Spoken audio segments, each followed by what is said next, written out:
Oh meu Deus, Brian.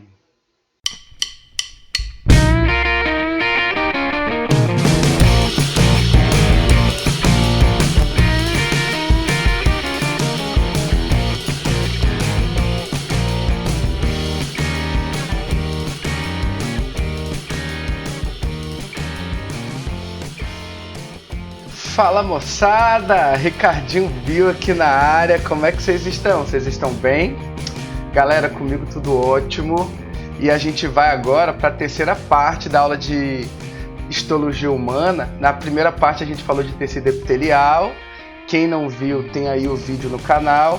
Na segunda parte a gente começou o tecido conjuntivo, eu falei para vocês que era um tecido um pouquinho mais longo, seria dividido em algumas partes. E a gente começou falando das características gerais, das células do tecido conjuntivo e do tecido conjuntivo propriamente dito.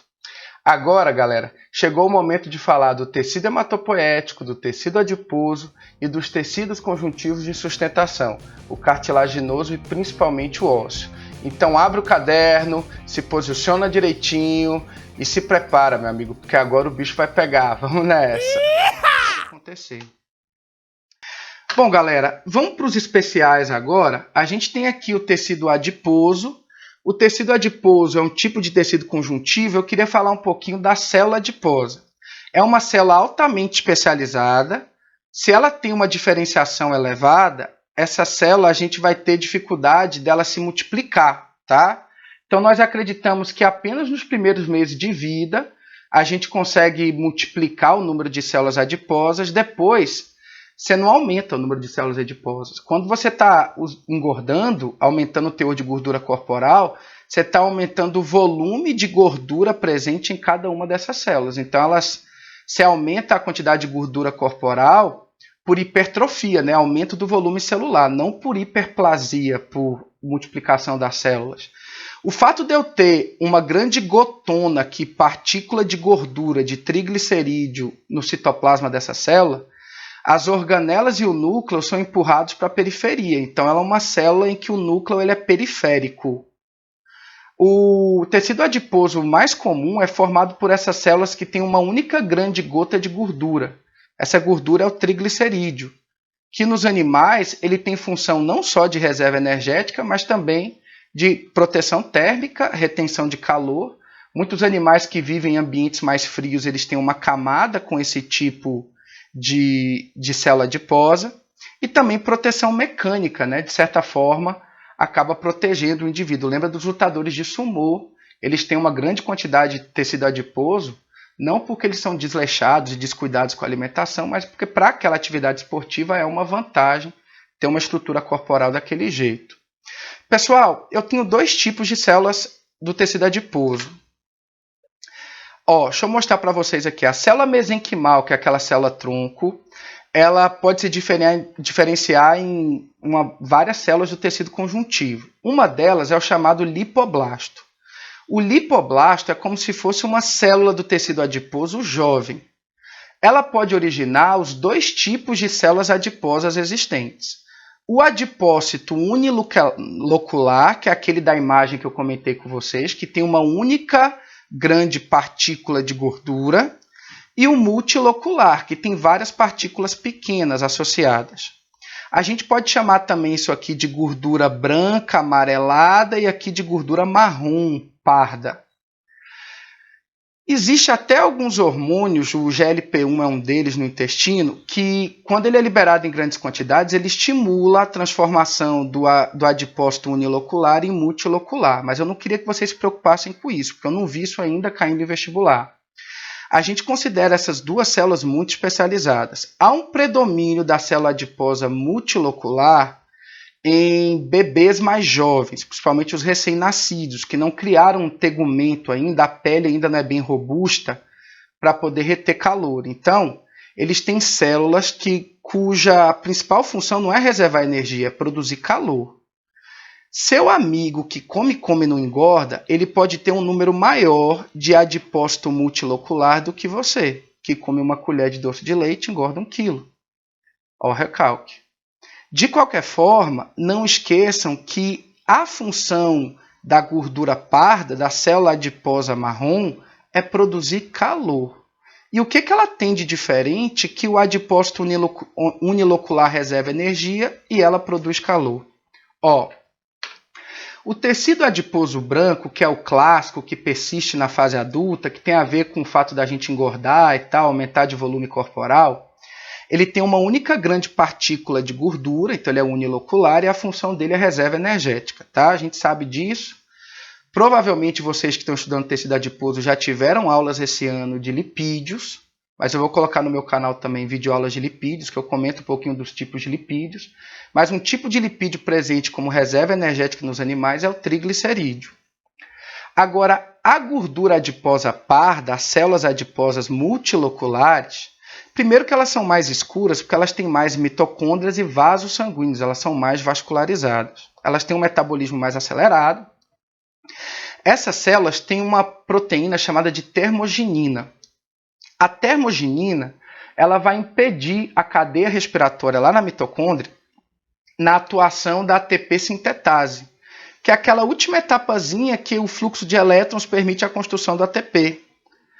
Só que como não vai ter a atuação da ATP sintetase, o fluxo de elétrons vai liberar energia na forma de calor, por isso que ela é termogênica. Então você não vai engordar, você não vai ficar guardando aquela energia, a energia vai se dissipar na forma de calor. É muito utilizado em animais que vivem em ambientes muito frios, ou outros animais que hibernam e tal. Já essa aqui de adiposa branca, a unilocular, ela está presente numa quantidade muito maior que a multilocular no adulto e a função dela é de reserva energética, não é de ação de termogenina, de retenção, de produção de calor, na verdade, né? Então nós acreditamos também que aquelas pessoas que têm maior dificuldade de engordar, o metabolismo acelerado, entre outras características, tem a ver também com a maior quantidade de tecido adiposo pardo, o multilocular, que é termogênico. Olha aqui, gente, a nossa pele, né? Então aqui a gente tem a epiderme, é o pelo aqui. Aí a gente tem a derme, epiderme é tecido epitelial, a gente tem a derme. A derme é o tecido conjuntivo, né? Aquele que a gente falou que fica embaixo e que nutre o tecido epitelial. E a hipoderme aqui embaixo é o tecido adiposo. Então, logo abaixo da derme do tecido conjuntivo, eu já tenho o tecido adiposo, que é um outro tipo de tecido conjuntivo. Aqui é um tecido conjuntivo propriamente dito, aqui é o tecido conjuntivo adiposo. Tem também, gente, o tecido hematopoético. O tecido hematopoético, como o próprio nome diz, o sufixo poiese vem de produção e hemato vem de sangue. É o tecido responsável por produzir as células sanguíneas, os elementos figurados. Desde hemácias, os leucócitos em geral, aqui eu coloquei neutrófilo e linfócito, mas existem outros, e as plaquetas, que são fragmentos celulares relacionados com a coagulação. O tecido hematopoético tem dois tipos de células, a mieloide e a linfóide. São células tronco adultas, tá? A mieloide vai originar hemácias, plaquetas e os neutrófilos. Depois, na aula de sangue, eu vou falar qual é a função do neutrófilo, da plaqueta e da hemácia. E existe uma célula chamada de linfóide, é como se fosse um grupo irmão da célula mieloide, originada também pela célula mãe do tecido hematopoético, que ela vai originar apenas os linfócitos. Então, nesse grupo aqui, as mais diferenciadas são os linfócitos. E aí posso ter o linfócito T receptor CD4, o T receptor CD8, o linfócito B de bola. Mas deixa para falar dessas células do sangue na aula de sangue, tudo bem? Mas o tecido hematopoético é um tipo de tecido conjuntivo que, entre outras funções, vai formar o próprio tecido sanguíneo, né? E esse tecido, galera, ele se localiza na medula óssea vermelha, geralmente aqui na epífase do fêmur, os ossos do quadril também. O fêmur é um grande osso, né, que a gente tem no membro inferior. Ele faz comunicação com a nossa pelvis, com o quadril. E na epífise dele, que é a cabecinha do osso, eu tenho grande quantidade de medula óssea. É essa medula aqui que a galera tenta fazer transplante e tenta ver se tem compatibilidade para a galera que tem leucemia. E essa região amarela aqui da diáfise é o tutano, a medula óssea amarela. E aí eu já tenho outro tipo de célula com outras características. Eu posso ter um pouquinho de célula mesenquimatosa aqui também, tá? Minha galera, chegou a vez do tecido cartilaginoso, tá certo? E assim, o tecido cartilaginoso é aquele tecido que ele permite a sustentação, então ele tem uma certa rigidez, ele pode ser funcionante como tecido de sustentação, mas ao mesmo tempo ele permite um pouquinho de flexibilidade. É aquela história de você sustentar, mas com um pouquinho de flexibilidade, ele tem um pouquinho de jogo de cintura. Com relação às características, a gente vai comentar o seguinte: é muito comum, gente, a gente ter esses tecidos e falar um pouquinho da origem deles, tá? Que são células jovens que acabam amadurecendo e geralmente essas células jovens acabam sendo até funcionais. A célula jovem que dá origem à célula adulta no tecido cartilaginoso é o condroblasto. Então vocês que gostam de biologia, vocês não vão esquecer que na biologia a gente precisa saber os prefixos, os sufixos, o que significa. Então, o prefixo condro, ele vem de cartilagem, tá certo? E o sufixo blasto de embrionária, ou de jovem, juvenil. Então, são as células jovens do tecido cartilaginoso. Gente, apesar do tecido conjuntivo, ele ser um tecido conjuntivo vascularizado, inervado, a gente vai ter uma exceção nele, que é o tecido cartilaginoso. O tecido cartilaginoso, ele é avascularizado e ele não tem inervação. Quando a gente estudou tecido epitelial, eu comentei com vocês do próprio tecido epitelial que também era avascularizado, né? E que ele dependia da difusão dos metabólitos vindo do tecido conjuntivo, que ficava ali atuando como uma lâmina de suporte. Aqui, gente, não vai ser muito diferente não, tá? A gente vai ter uma membranazinha ali de tecido conjuntivo que vai estar, por difusão, fornecendo os metabólitos para o tecido cartilaginoso. Só que aqui se agrava um pouquinho mais porque a gente ainda vai ter um tecido que, além de não ter vasos, ele também não vai ter nervos, tá? Então ele é sem inervação. Isso faz com que a gente não tenha sensibilidade de cartilagem. Ah, prof, mas quando eu dou um peteleco no pavilhão auditivo, eu percebo, eu sinto. Gente, lembre que você não tem uma cartilagem exposta, né? Você tem toda uma camada tecidual ali, tem até um órgão, a pele, revestindo, que a pele tem terminações nervosas, você sente por conta disso. Mas a cartilagem como um todo, ela perde essa capacidade de percepção por conta do fato dela não ter inervação. E por conta disso também, gente, o fato de ser avascular e tal, esse tecido ele tem uma regeneração muito baixa. Então, tecido cartilaginoso é de baixa regeneração realmente. E na maioria das vezes, na maioria dos tecidos cartilaginosos, a gente vai ter uma membrana de revestimento externo, uma camadazinha serosa, que a gente chama de pericôndrio, tá? O tecido ósseo também vai ter o periósteo, então isso é muito, muito comum na histologia, tá? Esses tecidos de revestimento externo, geralmente uma camada serosa, ele vem com o prefixo peri, tá certo? Bom, galera, eu já vi questões, principalmente dos vestibulares paulistas, FUVEST, Unicamp, que meio que tenta comparar esse tecido cartilaginoso, né, que é um tecido animal, com um determinado tecido em plantas. E assim, qual seria o tecido lá na botânica que apresenta maior similaridade com o tecido cartilaginoso? Seria o colênquima. Do mesmo jeito que nós temos cartilagem e osso na sustentação, as plantas têm colênquima e esclerênquima. O esclerênquima é um tecido mais rígido, faria o papel do nosso tecido ósseo, e o colênquima é aquele tecido um pouquinho mais flexível e tal, e aí seria análogo ao tecido cartilaginoso. A gente só precisa tomar cuidado com essas comparações, porque assim, elas podem ser até funcionais. A gente fala de analogia e tal, estruturas análogas.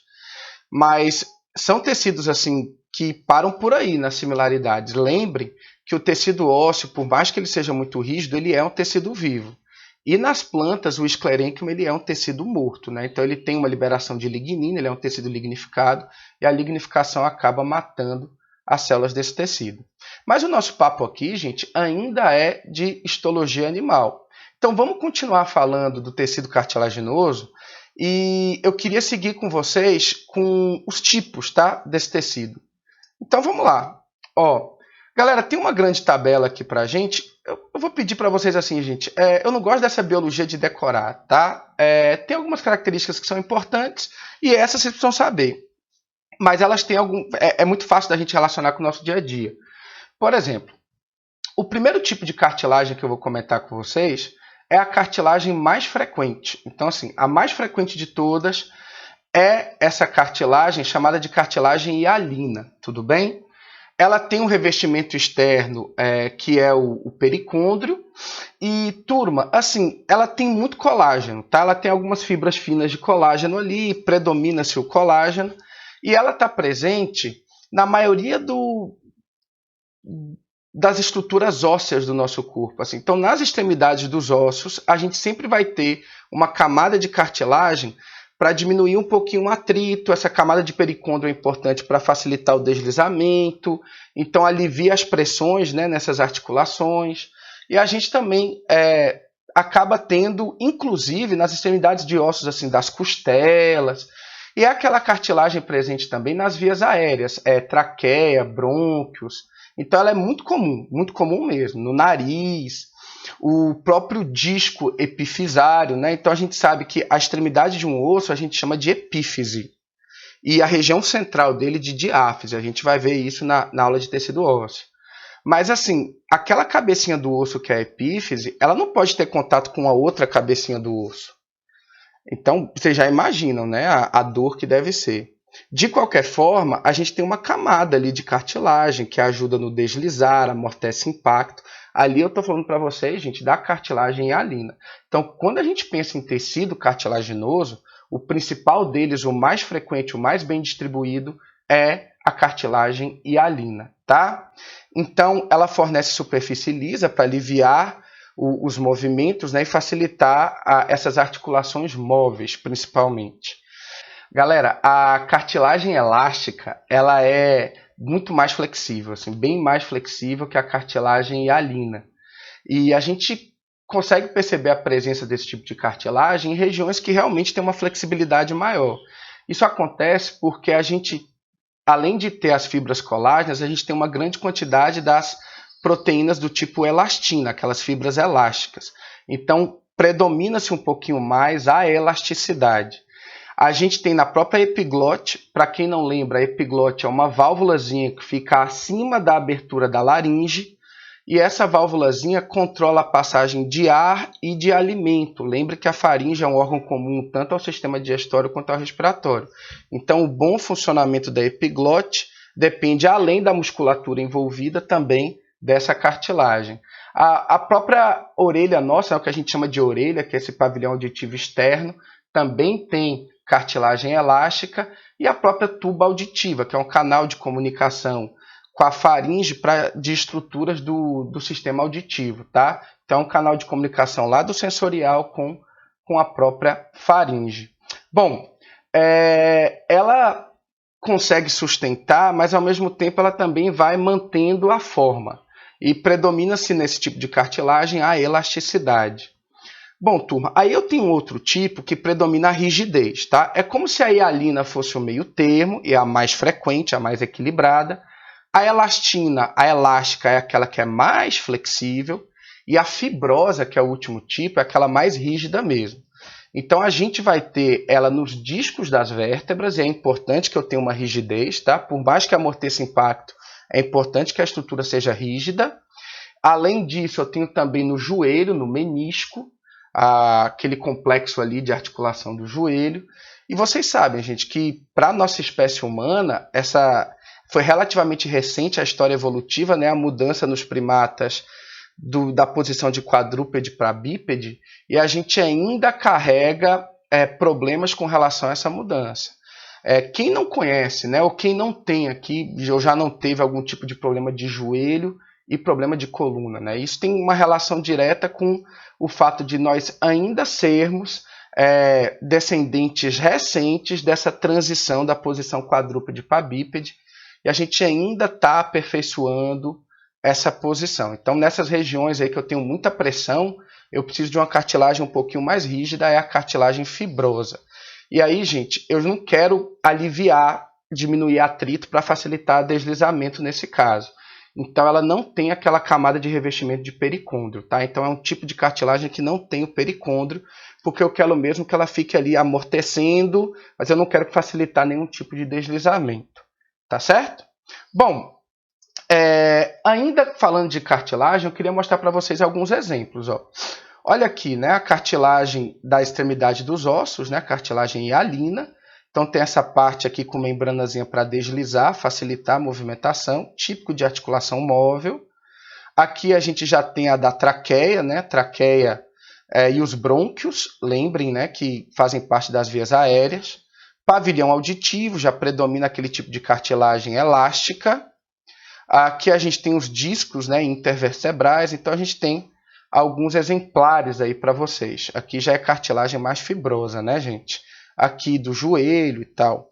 Turma, aqui um outro exemplo, né? Aqui a gente tem os discos intervertebrais e aqui a sínfise púbica, né? Então a gente tem um tipozinho de cartilagem aqui que acaba auxiliando na sustentação da região pubiana, aqui na região pubiana, para poder meio que unir e amortecer o impacto dessas duas projeções ósseas.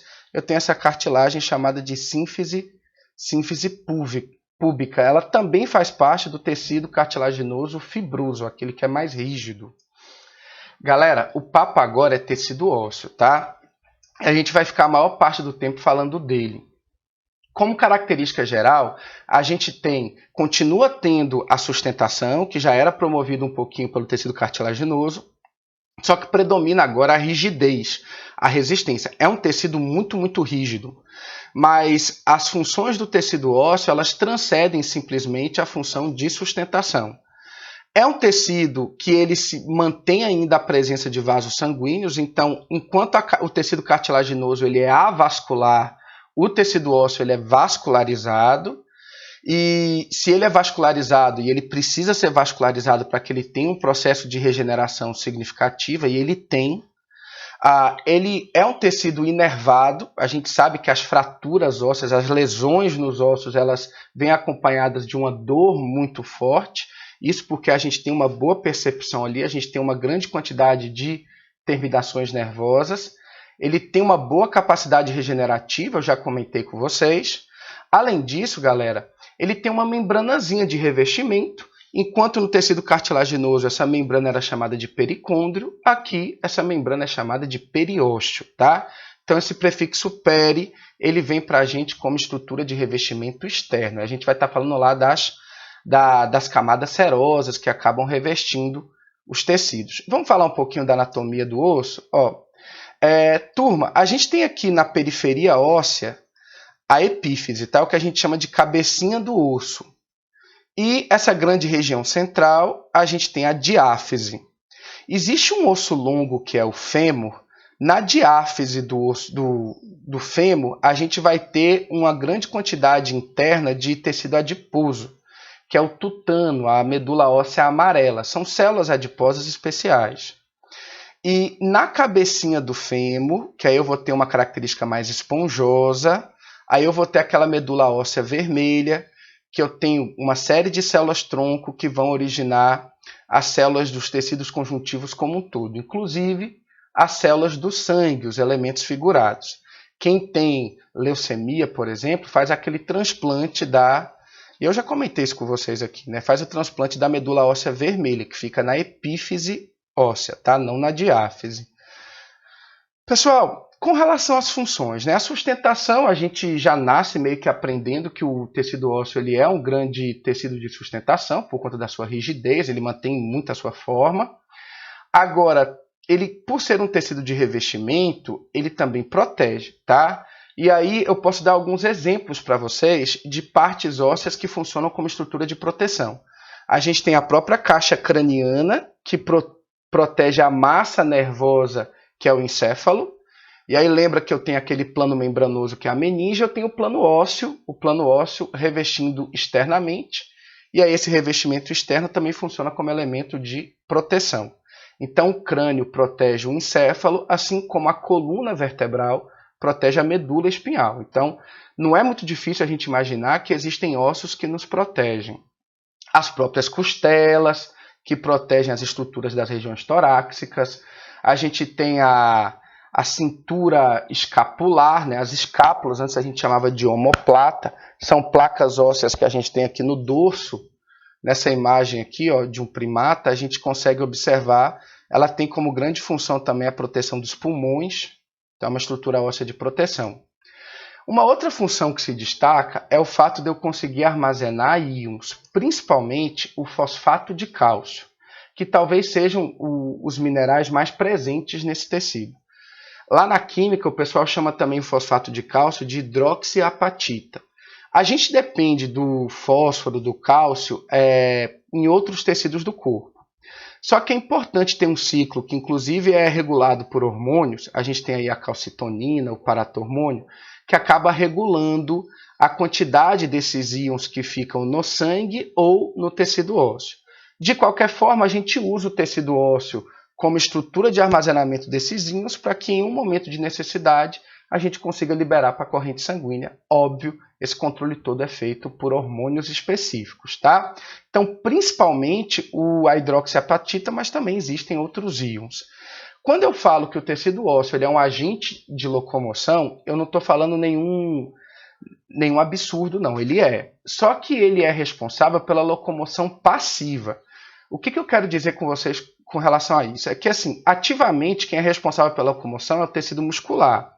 Porque é o tecido muscular que está ligado ao osso, aí quando ele contrai a partir de um impulso nervoso, ele diminui o comprimento do feixe muscular e aí ele puxa o osso, gerando movimento. Como o osso está sendo puxado e aí o movimento acontece, ele é um agente passivo. E quem vai puxar o osso é o agente ativo. Então, o tecido muscular é o agente de locomoção ativo e o tecido ósseo é o agente locomotor passivo. Bom, galera, ainda falando de tecido ósseo, a gente costuma utilizar um termo para ele que vai compor a estrutura do tecido que a gente chama de matriz óssea. Essa matriz óssea ela é formada por alguns elementos que são importantes. A gente vai ter na matriz óssea uma parte de composto orgânico. Essa parte orgânica da matriz óssea é principalmente o colágeno. Então, na matriz óssea eu tenho proteínas especiais, tenho compostos orgânicos e principalmente o colágeno. Além disso, eu também tenho compostos inorgânicos. Esses compostos inorgânicos destacam-se uma série de íons, então é a parte mineral do osso. Aí a gente tem o fosfato de cálcio, a gente pode ter até o magnésio, o sódio, uma série de outros íons. Mas, principalmente, essa matriz óssea, além de compostos orgânicos, além de minerais, eu vou ter uma parte viva, que são as células ósseas. E de cara eu já reforço esse conceito com vocês. Sim, o tecido ósseo ele é um tecido vivo. Às vezes a gente olha para um osso e aí dá vontade assim, de falar que ele é um tecido morto.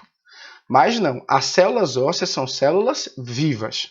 Turma, tem até inclusive alguns experimentos que tentam explicar a importância desses outros compostos, os orgânicos e os minerais, na composição do osso.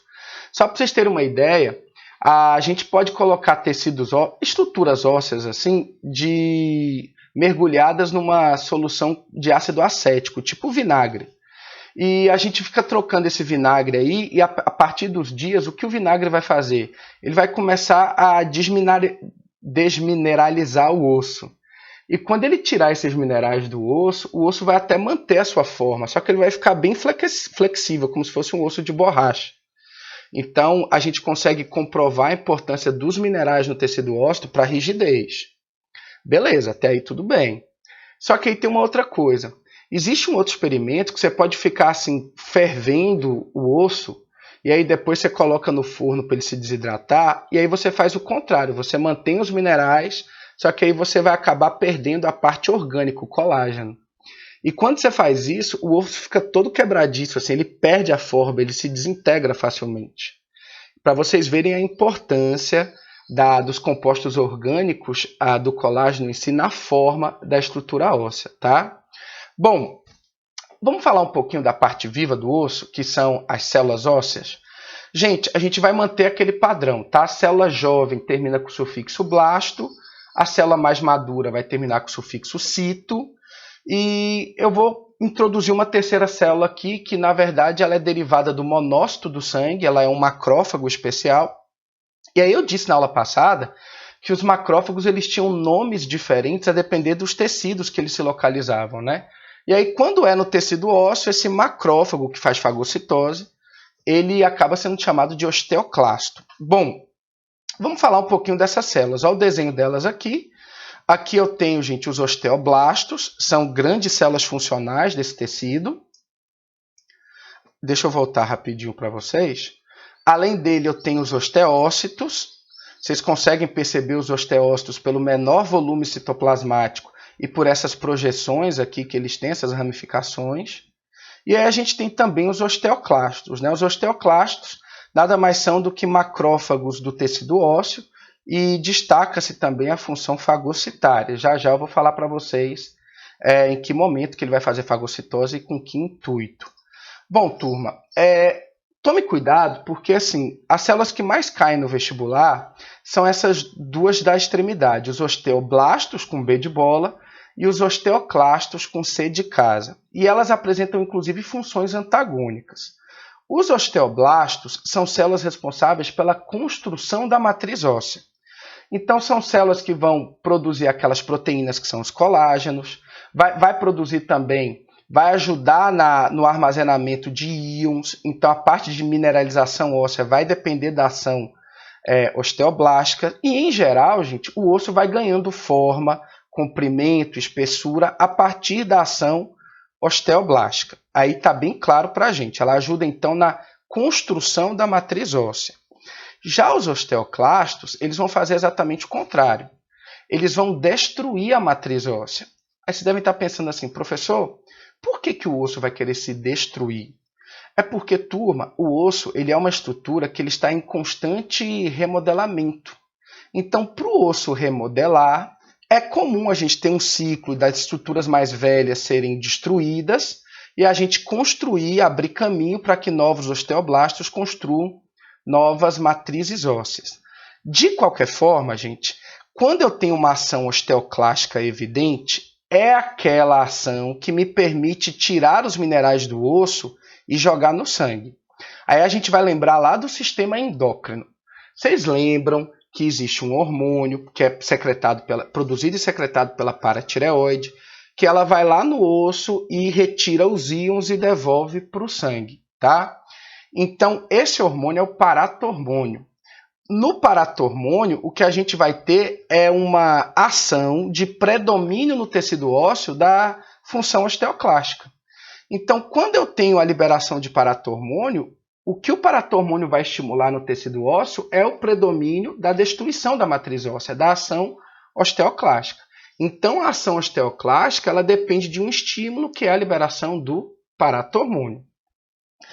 E a ação osteoblástica é o contrário. Como ela vai depositar minerais no osso, ela depende da ação Na verdade, a ação osteoblástica depende muito da atuação do estímulo da calcitonina. Então, turma, eu vou ter a calcitonina promovendo a ação osteoblástica, tirando os cálcios, os íons do sangue e jogando no tecido ósseo. E depois eu vou ter o paratormônio, em que se predomina a ação osteoclástica, que vai retirar, destruir matriz óssea e devolver esses íons para o sangue. Eu não posso ter um predomínio nem de um nem de outro. Então, o que a gente vai ter que ter é um controle, por isso que eu tenho dois hormônios de ação antagônica, tá certo? Um produzido pela tireoide, o outro pela paratireoide. Aí vocês devem estar se perguntando assim, prof, e o osteócito, que é a célula adulta, né? Gente, quando o osteoblasto começa a produzir muita matriz óssea, a matriz óssea, aquela proteína, colágeno, minerais, começa a envolver ele, como se fosse um cimento, assim. Aí ele meio que fica preso em volta dessa matriz, aí ele amadurece e origina o osteócito. Só que o osteócito, ele se localiza numa cavidadezinha que eu tenho nessa matriz óssea. Essa cavidadezinha eu chamo de osteoplasto, com P de pato. Eu não gosto muito desse nome para não confundir com o nome das células, tá? Eu já tenho osteoblasto e osteoclasto. Mas existe uma cavidadezinha ali no qual se insere o osteócito. E o osteócito, geralmente, ele é afuncional, tá? Ele nem contribui para a construção, nem para destruição da matriz óssea. Alguns autores colocam o nome de reabsorção de matriz óssea, porque parte desses minerais que ele reabsorve, ele vai distribuindo para outros tecidos. Mas aí você pode utilizar tanto o termo destruição ou reabsorção de matriz. Esse osteócito aqui, então, ele se insere numa cavidadezinha e ele fica ali meio que mantendo a matriz óssea, né? Ele tem função de manutenção, é uma estrutura praticamente a funcional, fica ali para contribuir com a rigidez e tal. Mas vem do osteoblasto que amadureceu e que a matriz óssea envolveu totalmente. Bom, além dessas células ósseas, a gente tem então os outros compostos, né, que não é matéria viva. Eu cheguei a comentar com vocês aqui. Os compostos inorgânicos, destaca-se a hidroxiapatita, que é o fosfato de cálcio, mas também eu tenho magnésio, potássio, sódio, eu tenho uma série de íons. Lembra que uma função importante do tecido ósseo é o armazenamento desses íons. E eu tenho também proteínas que vão participar da parte orgânica da matriz, que são as proteínas colágenas, né? A gente já estudou na primeira aula de tecido conjuntivo as células que produzem o colágeno, tudo direitinho. Bom, turma, aqui é uma imagem mostrando o funcionamento dessas células ósseas. Então, olha só, aqui a gente tem os osteoblastos que começam a construir a matriz óssea, muito a partir da ação osteoclástica que destrói, que reabsorve a matriz e libera um espaço para a ação do osteoblasto. Então, os dois, apesar de função antagônica, eles precisam estar juntos para funcionar. Um acaba abrindo espaço para o outro reconstruir, eles participam do remodelamento. E à medida que os osteoblásticos vão sendo envolvidos pela matriz óssea, eles ficam presos, eles amadurecem em osteócitos, os osteócitos ficam no interior de cavidades chamadas de osteoplastos, mas eles ficam praticamente afuncionais, né, participando da manutenção da matriz. Só reforçando na imagem de vocês, ó, os vasos sanguíneos chegando aqui. Se é um tecido que se regenera bem e eu tenho essa ação de renovação de matriz, eu preciso que ele seja bem vascularizado. Lembra da cartilagem, que era vascular e tinha uma regeneração muito baixa, né? Lembra que é pelos vasos sanguíneos que a gente tem o trânsito dos metabólitos em geral. Bom, mais uma imagem mostrando para vocês esse funcionamento. Então, a gente tem aqui os osteoclastos, né? Aqui a gente tem um revestimento de células ósseas. E aí o osteoclasto vai meio que destruindo e cria um espaço para que os osteoblastos acabem construindo, né? E, turma, à medida que eles vão amadurecendo, eles vão originando os osteócitos que mantêm a matriz óssea. Aqui é o tecido mais velho, aqui é o tecido mais novo que veio da construção dos osteoblastos. Beleza, tranquilidade. Minha galera, aqui eu tenho um corte de um tecido ósseo e esse corte vai mostrar para a gente o tal sistema harversiano. A gente não vai entrar demais nessa anatomia de tecido, mas não custa nada eu comentar o básico com vocês. Vocês estão vendo esses canais aqui verticais? A gente chama de canal harversiano, tá? De Harven. Na verdade, é a região no qual os vasos sanguíneos se inserem para fazer o trânsito, né, o transporte de metabólitos. Só que eu tenho uma comunicação desses canais verticais com canais horizontais. Aí aqui é o canal de Volkmann. E aí vai formando como se fosse um H, né, uma letra H. O horizontal é o de Volkmann e o vertical é o harversiano. Mas assim, gente, não é a cara do nosso vestibular atual ficar cobrando essa parte de anatomia. Mas para vocês que vão seguir o curso na área de saúde, provavelmente vocês vão ter uma anatomia um pouco mais detalhada dessas estruturas. Se preparem, viu? Isso é fato. A gente tem dois tipos de formação óssea. A gente tem o primeiro tipo, galera, que é o tipo de ossificação intramembranosa. Nesse tipo de ossificação, a gente começa desde os primórdios e ela é típica de ossos mais achatados, assim, principalmente os ossos do crânio. Só que como eu tenho algumas regiões com osteoblastos apenas, eu vou formando esse tecido ósseo aos poucos. E aí vai como se fossem pedaços de tecido ósseo que vão se desenvolvendo a partir dessa matriz cartilaginosa. E aí, gente, a gente tem inclusive aquelas fissuras na caixa craniana que a gente vê nos bebês que acabam de nascer. A gente chama tecnicamente de fontanela, vocês conhecem como moleira. Mas sim, a gente tem nessas articulações imóveis umas fissuras, e aí essa região demora um pouquinho mais ainda para ter a formação óssea. E tem que tomar cuidado e tal, para não exercer uma pressão muito forte. Isso aqui, gente, é o típico de formação óssea de ossos mais achatados, de poucos ossos no nosso corpo. A maioria dos ossos, inclusive os ossos longos, curtos, esses ossos que a gente conhece, inclusive para formar os membros do nosso corpo, eles são formados por um tipo de ossificação chamada de ossificação endocondral. Nesse tipo de ossificação, a gente vai ter uma substituição gradual da cartilagem pelo tecido ósseo. Toma cuidado, porque não é a cartilagem se transformando no tecido ósseo. É uma substituição gradual, gradativa. E isso vai acontecer nas extremidades, nas pontinhas dos ossos. Então vai substituindo. E tem uma relação direta, gente, com aquela idade óssea, sabe? Aquele menino, adolescente, está com 15, 16 anos, só que ele ainda não cresceu muito, aí a família está preocupada se ele vai crescer ou não. Aí leva no médico, aí o médico pede um exame de imagem, aí ele consegue ver que ainda tem um espaçozinho nas extremidades do osso para o crescimento. Não é o caso dessa imagem aqui. Aí ele fala assim, não, fique tranquilo, porque ele ainda não atingiu a idade óssea adulta e tal, que ele consegue ver que parte das cartilagens das extremidades serão gradualmente ainda substituídas por tecido ósseo. Aí só depois mesmo que não consegue crescer mais em comprimento. Vocês lembram que o hormônio relacionado a esse comprimento do tecido ósseo, cartilagem e músculo é o GH, né? Vocês já estudaram isso em sistema endócrino ou vão estudar. Galera, então é isso aí. Espero que vocês tenham entendido a aula. Qualquer dúvida, estamos por aí. Bons estudos para vocês. FOY, fui. Ainda tem mais de tecido conjuntivo, tá? A gente ainda vai ter aula de tecido sanguíneo. Vai ficar para a próxima semana. Um abraço a todos. Já é.